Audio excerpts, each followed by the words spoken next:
Hey everyone, we are studying literature and history and now we are discussing question answers that previously came in exam.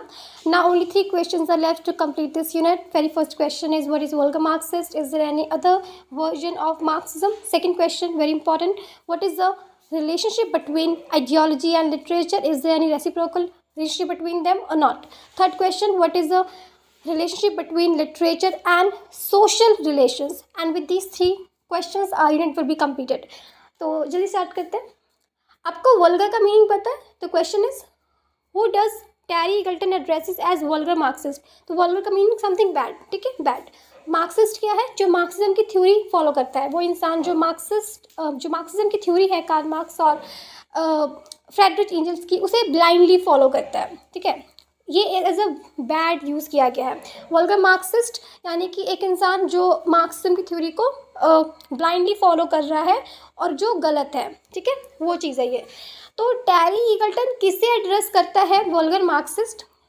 क्या Marxism के और भी versions हैं? ये हमारा question है. तो द आंसर इज, पहले रीड कर लेते हैं, then I will explain it. A vulgar Marxist is someone who explains literature in a very direct way, simple way, only in terms of economics. They believe that literature is only a reflection of the economic system. All meaning in text comes directly from the material or economic base of society. Superstructure like art, literature, religion has no real power of its own, reflects a base.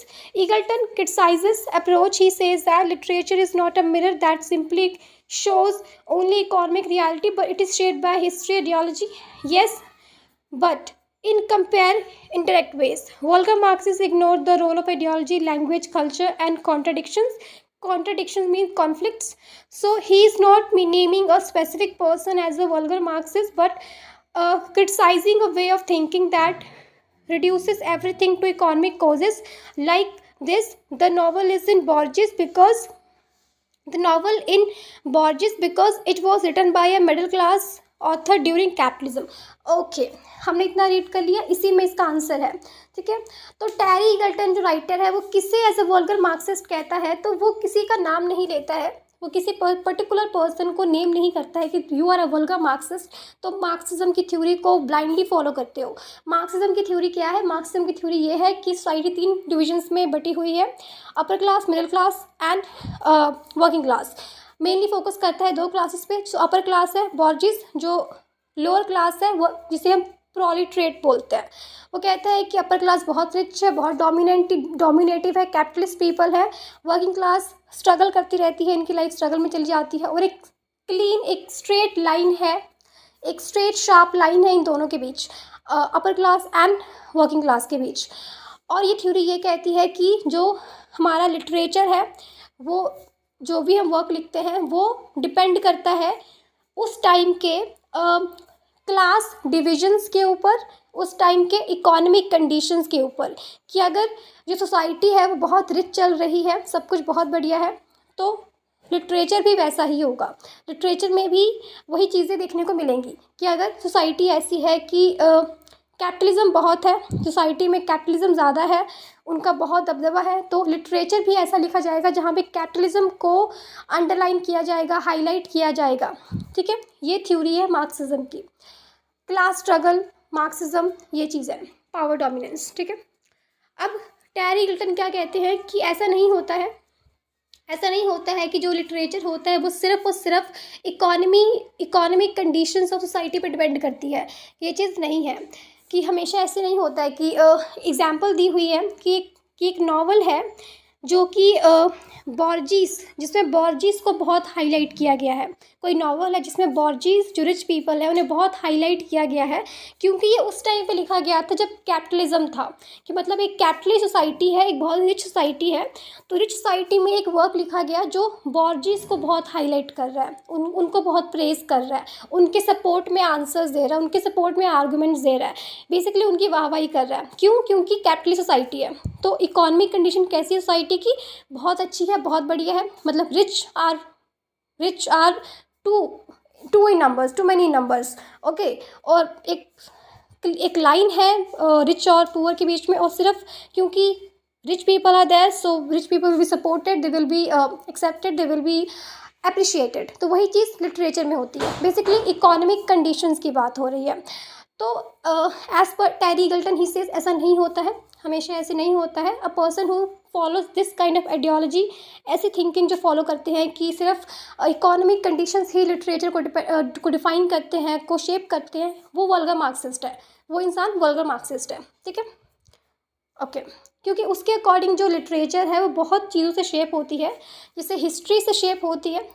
हम जब कोई भी literature लिख रहे हैं तो कैसा historical background है, हमारे से पहले किस तरह का टाइम था, किस तरह की आइडियोलॉजी थी, वो चीज़ें जो हैं वो भी लिटरेचर को शेप करती हैं.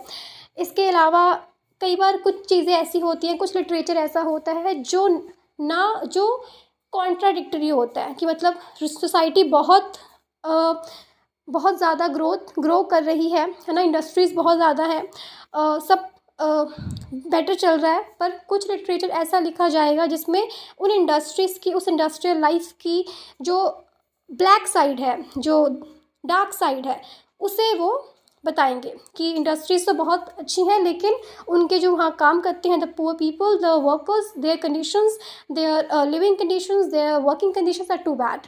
तो ये चीज़ की बात हो रही है कि कुछ लिटरेचर जो होता है वो ऐसा भी होता है जो कॉन्ट्राडिक्टरी होता है, बिल्कुल ही इकोनॉमिक कंडीशंस के ऑपोजिट, कैपिटलिज्म को ना सपोर्ट करके प्रोलेटरिएट्स को सपोर्ट करता है.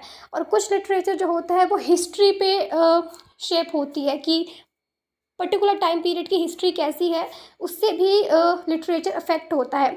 इवन कुछ लिटरेचर जो है वो किससे अफेक्ट होता है, आइडियोलॉजी से अफेक्ट होता है कि राइटर की आइडियोलॉजी कैसी है. अगर उसकी आइडियोलॉजी नहीं मैच करती है सोसाइटी से तो वो वही लिखेगा जो वो लिखना चाहता है. तो इस तरह जो लिटरेचर है वो हमेशा इकोनॉमिक कंडीशन पे डिपेंड नहीं करता है कि इकोनॉमिक कंडीशन बहुत अच्छी है तो जो लिटरेचर होगा वो सिर्फ कैपिटलिस्ट काइंड ऑफ लिटरेचर होगा, सिर्फ कैपिटलिज्म को सपोर्ट करेगा, ऐसा नहीं होता है. पहला पार्ट ये था. सेकंड, क्या और भी वर्जन्स हैं मार्क्सिज्म के? तो हाँ, और भी हैं. क्लासिकल मार्क्सिज्म है, वेस्टर्न मार्क्सिज्म है, एंड ईगल्टन मार्क्सिज्म इन ये ईगल्टन की थ्योरी है जो कहती है कि लिटरेचर को हिस्ट्री भी शेप करती है. ठीक है, हमने इसको स्टडी कर लेना है.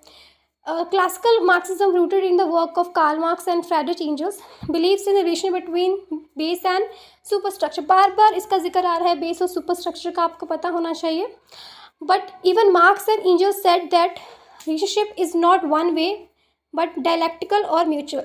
तो इसमें बेसिकली ये बोला जा रहा है कि जो बेस और सुपरस्ट्रक्चर है, बेस यानी कि economic conditions of life, economic conditions of society, जो भी टूल्स प्रोडक्शन में यूज़ होते हैं, factories, land owners, factory, land, workers and machines as well as workers. हाँ, ये सब चीज़ें जो प्रोडक्शन में यूज़ होती हैं ये शेप करती है बेसिकली इकोनॉमिक कंडीशन की. सोसाइटी की इकोनॉमिक कंडीशन कैसी है ये शेप करती है लिटरेचर को, मीडिया को.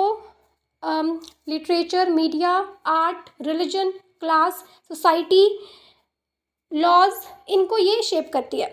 पर कई बार ऐसा होता है कि ये म्यूचुअल होता है, कई बार डायलेक्टिकल होता है. कई बार इकोनॉमिक कंडीशंस शेप करते हैं कि सोसाइटी कैसी होगी, यहाँ पे किस तरह के आइडियोलॉजी होगी, किस तरह का बिहेवियर होगा, किस तरह से आप बिहेव करेंगे, किस तरह से आपको फैसिलिटीज़ दी जाएगी, किस तरह की एजुकेशन होगी, किस तरह का लिटरेचर पढ़ा जाएगा, किस तरह के रिलीजन को सपोर्ट किया जाएगा.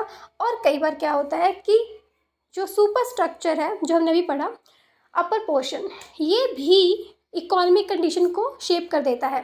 यानी कि अगर जो मीडिया है वो बहुत ज़्यादा ऑनेस्ट है तो वो हेल्प कर सकती है प्रोलेटरिएट्स की, उनको better working conditions, better wages दिलाने में. तो जब बेटर वेजेस मिलेंगे तो उनकी इकोनॉमिक कंडीशन बेटर हो जाएगी, we will grow, right, economically they will grow. तो ऐसे क्या होगा कि उनकी लाइफ भी बेटर हो जाएगी. अगर एजुकेशन की बात करें तो अगर एजुकेशन सही मिलेगी तो सब लोग एजुकेटेड होंगे, सब लोग वर्क करेंगे, अच्छा वर्क करेंगे, अच्छा कमाएंगे. उससे भी एजुकेशन जो सोसाइटी है वो एक सही पैमाने में इक्वल हो सकती है. तीसरा, लॉज की बात करें, अगर अच्छे लॉज बना दिए जाए कि करप्शन को दूर करने के लिए अच्छे लॉज बना दिया जाए तो उससे भी जो सोसाइटी है वो इकोनॉमिकली ग्रो करेगी. पॉलिटिक्स भी अगर अच्छी हो, पॉलिटिशियंस अच्छे हों तो भी इकॉनमी ग्रो करेगी. तो बेसिकली मतलब ये है कि ये म्यूचुअल होता है, डायलेक्टिकल होता है। सिर्फ ऐसा नहीं होता कि इकोनॉमिक कंडीशन ही लिटरेचर को शेप करती है, लिटरेचर खुद इकोनॉमिक कंडीशन को शेप कर सकता है। लिटरेचर भी एक मेयर की तरह वर्क कर सकता है, एक रेवोल्यूशन की तरह वर्क कर सकता है, जो प्रोलेटरेट्स को आवाज़ उठाने पे मजबूर कर सकता है, मजबूर इन द सेंस कि उन्हें मोटिवेट कर सकता है। अगर अच्छा लिटरेचर लिखा जाए, जैसे कि स्टार्टअप्स के बारे में लिखा जाए, तो अगर उसको लोग पढ़ेंगे तो वो भी रेवोल्यूशनरी उनके आइडियाज़ आएंगे और वो सोसाइटी में कुछ करेंगे। वेस्टर्न मार्क्सिज्म है, this includes critics and philosopher like George Lucas, Antonio Gramsci, Louis Althusser, the Frankfurt School. These thinkers say literature is shaped by class struggle and ideology, yes, but not directly. तो ये भी ये कहते हैं कि literature को shape करती है क्लास स्ट्रगल, आइडियोलॉजी, जो मार्क्सिज्म की थ्योरी है, पर डायरेक्टली नहीं शेप करती है। इन्होंने एम्फसाइज़ किया है, ये जो राइटर्स हैं ग्राम्सी और लुई अल्थुसर, इन्होंने एम्फसाइज़ किया है लैंग्वेज को, जो किस तरह की लैंग्वेज यूज़ हो रही है लिटरेचर में, वो भी मैटर करता है। कॉन्ट्राडिक्शंस की, क्या वो लिटरेचर के जो कैसे उन आर्गूमेंट्स यूज़ हो रहे हैं, उससे भी जो होता है लिटरेचर शेप होता है। ठीक है।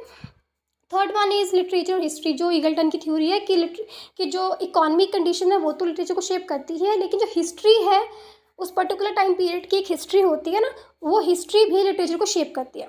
So to conclude, Terry Eagleton calls someone a work Marxist if they treat literature as if it nothing more than a product of economic conditions, like a machine that copies class structure.